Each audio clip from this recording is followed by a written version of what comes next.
नमस्कार मित्रांनो, जे डिफेन्सचं आहे त्या संदर्भात आपल्या न्यायासाठी आर्मीचे काही जवान आज मनोरमा नगर शिवाजी महाराज चौकाला आलेले आहेत. त्यांच्याशी आज वार्तालाप करू की डिफेन्समध्ये काय चालू आहे, काय नाही चालू आहे, त्यांचे काय मुद्दे त्यांच्याकडे जाणून घेऊया. आपलं नाव सांगा. माझं नाव आप्पासाहेब नामदेव येडवे आणि मी धुळे जिल्ह्याहून आलेलो आहे. आणि आपले चंदू चौहान आणि त्यांच्यासोबत जे अन्यायग्रस्त पीड़ित जवान आए हुए हैं वो आज़ाद मैदान में 10-15 दिन से वो अपना उपोषण के लिए बैठे हैं और संविधान ये कहता है कि 24 घंटे के अंदर में उनकी दखल लेना चाहिए. लेकिन शासन में बैठे हुए जो 288 MLA हैं और हमारे महाराष्ट्र से 48 सांसद दिल्ली में गए हुए हैं, तो वो दखल लेने के लिए तैयार नहीं.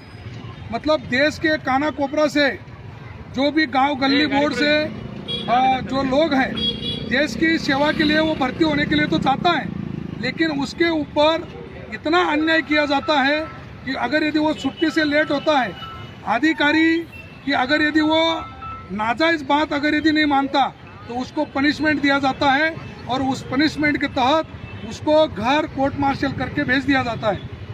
और ऐसा क्यों होता है? अधिकारी मनमर्जी चलाता है. वो अपने घर के अंदर में कपड़े धोने का काम करवाता है, सिपाही से बर्तन धुलवाने का काम करवाता है. मतलब जो काम नहीं करना चाहिए देश के सिपाही को, वो काम देश का सिपाही को करवाता है. अगर यदि उसने नहीं किया तो उसको पनिशमेंट दे करके उसको घर भेज दिया जाता है. हमारा चंदू चौहान 2016 के अंदर में पाकिस्तान आतंकवादी को चाय पीने के लिए नहीं गया था. वो देश के लड़ाई का एक हक था, उस मिशन में वो था. जैसे अभिनंदन गया था वैसे ही चंदू चौहान भी अपने देश के खातिर गया था. उस वक़्त हमारा धुलिया जिला का जो सांसद था बीजेपी का, वो पाकिस्तान में जा करके हमारे चंदू चौहान को वापस सुरक्षित लाया. लेकिन सुरक्षित लाने से अच्छा उसको पाकिस्तान में मरने दिया जाता तो कम से कम उसके बीवी बच्चे वंचित नहीं होते. क्योंकि आज उसके बीवी बच्चे और वो जो सभी अन्यायग्रस्त जो सैनिक है उनके ऊपर अधिकारियों ने इतना अन्याय किया, इतना जुल्म बरसाया. तो पूरे भारत देश के अंदर में 18 लाख सैनिक है कि जो बिना पेंशन से घर आए हुए, जिनकी नौकरी 10 साल हो गई, किसी की नौकरी 15 साल हो गई. कोई BSF से है, कोई आर्मी से है, कोई CISF से है, कोई ITBP से है, कोई SSB से है, कोई आसाम राइफल से है, कोई एयरफोर्स से.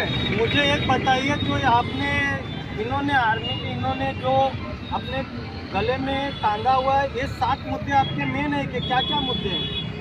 ये मुद्दे मेन है, लेकिन ये मुद्दों के अलावा और भी बड़े से मुद्दे हैं जिनको हम पब्लिक के अंदर में कह नहीं पाए.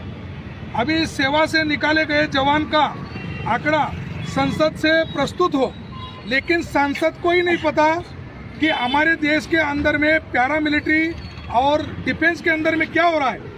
इनको नेताओं को कुछ भी नहीं पता है.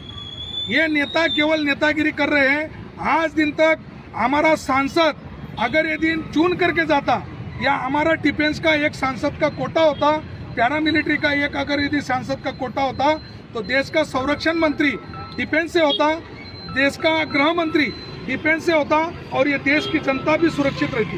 ये लोग बोलते हैं ना कि बटेंगे तो कटेंगे. अभी गया इलेक्शन में मैं खुद धुलिया जिला से सांसद का चुनाव लड़ा हूँ. इन लोगों ने नारा लगाया कि बटेंगे तो कटेंगे, लेकिन ये हमारे सैनिक, हमारे हिंदू भाई, हमारे हिंदू नेता लोग, हमारे हिंदू अधिकारी लोग, इनको जीते जी इन लोगों ने काट दिया. ये हमारा प्रश्न है कि इनके बीवी बच्चों का परवरिश हो, इनको न्याय मिले, इनको बेनिफिट मिले. सरकार ने अभी जो बैठी हुई सरकार है, पिछले बार उन्होंने 4 वर्ष का अग्निवीर बताया. अभी 4 वर्ष में उस लड़के का कुछ भी परवरिश नहीं होती. लेकिन हमारे देश के अंदर में अगर यदि एक दिन का MLA बनेगा, एक दिन के लिए सांसद बनेगा, तो उसको पगार भी होगी और वो मरते दम तक पेंशन का हकदार भी होगा एक दिन के लिए. लेकिन यह सैनिक 10 साल तक सेवा किया, किसी ने 15 साल की सेवा किया, इसकी अपनी जीवन की छुट्टी जमा की, उसका बेनिफिट न देते हुए इसको सूखा घर भेज दिया गया. तो ये अभी जिएगा कैसे? ये मानव का ये जो है हनन किया जा रहा है, और ये हनन होने के कारण में आज हमारा देश का सैनिक सुरक्षित नहीं है, और इसीलिए ये देश जो है खतरे में है। अब हम चंदू जी से बात करेंगे, जिनका वीडियो भी बहुत ही वायरल हुआ है। इन्होंने अपने न्याय के लिए संसद तक गए, आज़ाद मैदान से डायरेक्ट अपने मनोरमा नगर में आए, छत्रपति शिवाजी महाराज के तस्वीर को पुष्पगुच्छ दे के उनसे हम जानकारी लेते हैं। आपके साथ में क्या हुआ है उसकी पूरी तरह जानकारी देंगे चंदू जी। जय हिंद, वंदे मातरम, भारत माता की जय, छत्रपति शिवाजी महाराज की जय, जय संविधान। आप लोगों को बताना चाहता हूँ, हम देश की हिफाजत करने के लिए जाते हैं, ना कि कोई आतंकवादी होने जाते हैं। अगर सैनिक देश की हिफाजत के लिए जाता है तो उसको जब सेना से बर्खास्त कर दिया जाता है, जब उसको घर पे भेज दिया जाता है, वो देश में एक आतंक